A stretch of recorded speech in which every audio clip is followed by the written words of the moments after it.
Welcome to this video about our brand new Jeep Wrangler. We placed the order for it back in June and then waited a little over 12 weeks for it to arrive at Jim Marsh Jeep Chrysler in Las Vegas, Nevada. Our dealings with Antonio there, who was the sales manager, were fantastic, and I would highly recommend him as well as his dealership. Here's the window sticker that came with the vehicle. You'll see that the MSRP was just a little over $47,000. However, thanks to the Tread Lightly program, which allows you to begin negotiations at 1% below invoice, and then negotiating exclusively via email with the sales manager at the dealership, we were able to whittle the negotiated price down to about $5,000 below that MSRP. There were also some very attractive financing options available when we took delivery of the vehicle, including 36 months at 0% interest. And taking advantage of that special financing rate helped reduce the invoice price another full 1%. The Rubicon trim level comes with quite a few extras as standard. However, because we plan on using this vehicle as a towed or towed behind our RV, we were not interested in a lot of the electronic goodies that typically come with higher level Wranglers on dealership lots.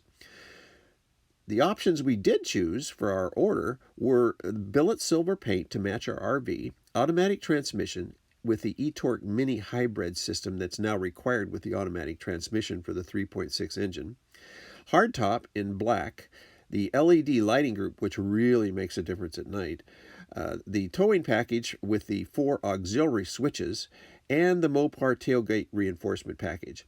This kept the out-the-door price well below what one typically pays for a Rubicon and set us up to add off-road wheeling goodies that will match the way we plan to use our Jeep.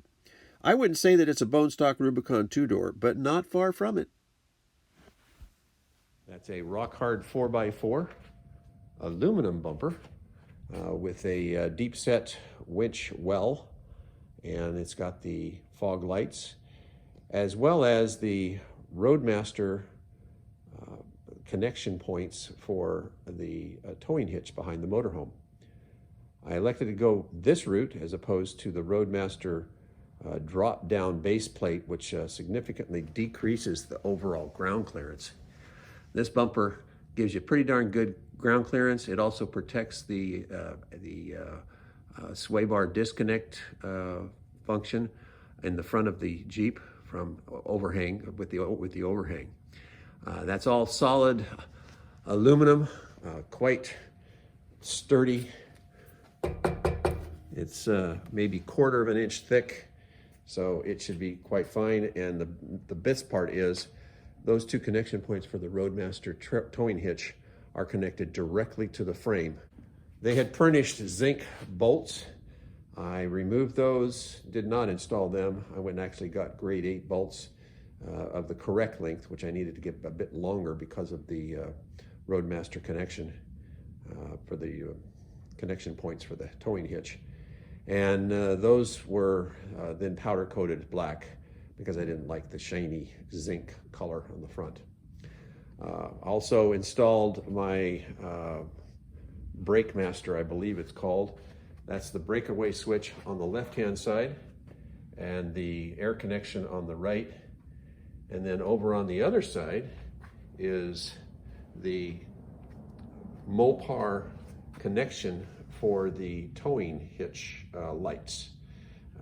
It's a non-standard proprietary connector, which was kind of a pain when it came to putting it together with the Nighthawk Roadmaster towing RV towing hitch that I put on the package. As part of that, instead of running the cable all the way up to the front, I installed a very red LED light that comes on when the brake pedal is pushed, and that's part of the braking system, as well as the breakaway system. The motor I chose was the very well proven and reliable 3.6 liter V6 Pentastar, and it's got EcoBoost, which it came with for the 2021 models. And then I subsequently installed the breakaway cylinder, which is part of the towing package. Basically when the coach breaks away, there's a small cable that connects to the connector on the bumper that actuates the braking system and hopefully brings the Jeep to a stop before it becomes a projectile. I also ran the battery wiring from the battery to the winch, and that is a worn Evo 10S with a synthetic line, and it's got both wired as well as wireless connection for the hitch, and then it's got a factor 55 connection on the front. Moving around to the side, it's got, it came with 33 BFG, I guess they were KO2s. I wanted 35s on it. I do not plan on lifting it right away. I kind of want to try it out. And that's primarily because I'm using this as a tow vehicle behind the motorhome. I also did not opt for bead locking wheels because I wanted to be able to tow it reliably without having to worry about the tires and the DOT certification.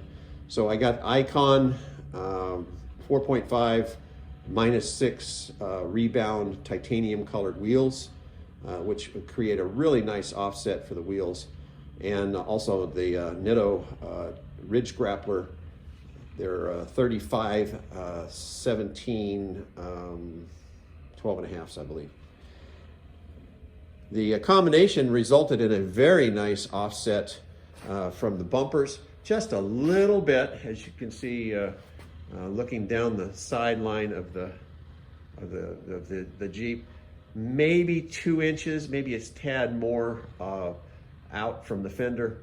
But it doesn't look like one of these monster trucks that you have a huge amount of offset, taking the tires way out beyond the fender, and I really like that. One of the items I did get as part of the original order was I ordered an upgraded Mopar tailgate tire, spare tire holder, I guess you call it. Really thankful that I did that with the 35 on the back of the tire of the Jeep now. Rather heavy, even without the beadlock wheels, which would have added another 30 or 40 pounds. In the back, a standard stock rubber bumper, and it comes with rear seats, of course. They're sitting over on the side over here on the garage floor. I will typically run it with just the 2 front seats, and I did get a Rugged Ridge flooring protector, and I used the, I guess, Mole connection for a small first aid kit, and I'll be adding a fire extinguisher as well as a roll-up tool kit that I'm going to be putting together for when we take it off-road. The interior comes fairly upgraded already with the Rubicon edition.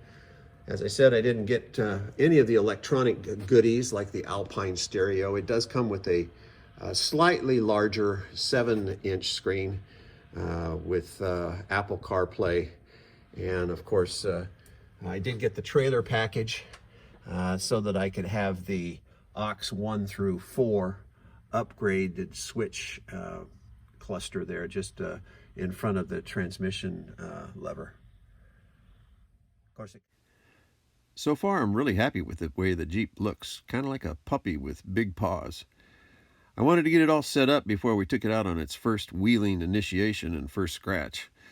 But sitting in the garage right now is a pair of LOD Destroyer rock sliders, along with the 67 Designs camera mount for the dash, and those are going to be going on next week. I'll try to put it together in a quick video with maybe something that gives some tips specifically for the 2-door 21 Rubicon. Then it'll be time to head out on our first real trip, and that's exciting. Thanks for watching.